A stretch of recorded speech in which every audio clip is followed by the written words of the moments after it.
समाहार कवितांजलि channel को मु अनामिका स्वागत करुछि आपण समस्त को। कवि शरत कुमार दास को कलमरु आपण समस्त आउ एक सुंदर कविता। कवितार शीर्षक मो सुना कनिया लोतु। मेनका उर्वशी तो सरी नुहंती, सबुठु सुंदरी दिसुचु तू। हरिणी निरीह पक्षी भी निरीह, ताठू निरीह लागुचु तू। तो लाज इशारा प्रीतिर असरा, मोते पागल करिछु तू। सुना कनिया लो तू, मो सुना कनिया लो तू। चाली जाऊ जेबे बरसारे भिजी, ओढ़णी उड़ेई तोर।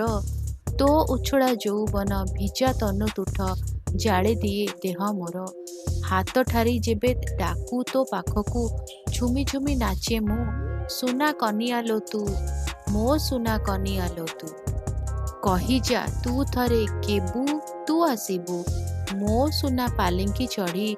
रंगेई देबू तू मो मन अगणा, प्रेम फगुण को डाकी।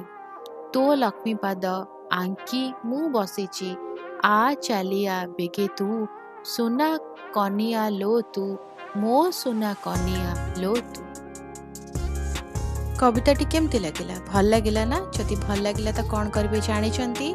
वीडियो टिके लाइक करदेवे, आम को भल लगे। वीडियो को अन्य मन सहित शेयर करूँ। चैनल को सब्सक्राइब कर बेल आइकन प्रेस कर ऑल नोटिफिकेशन को ऑन रखि था। उपस्थापन जदि किसी दोष त्रुटि रहीगला क्षमा करिबा अनामिका को।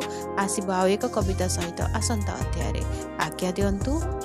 रहुछि। नमस्कार।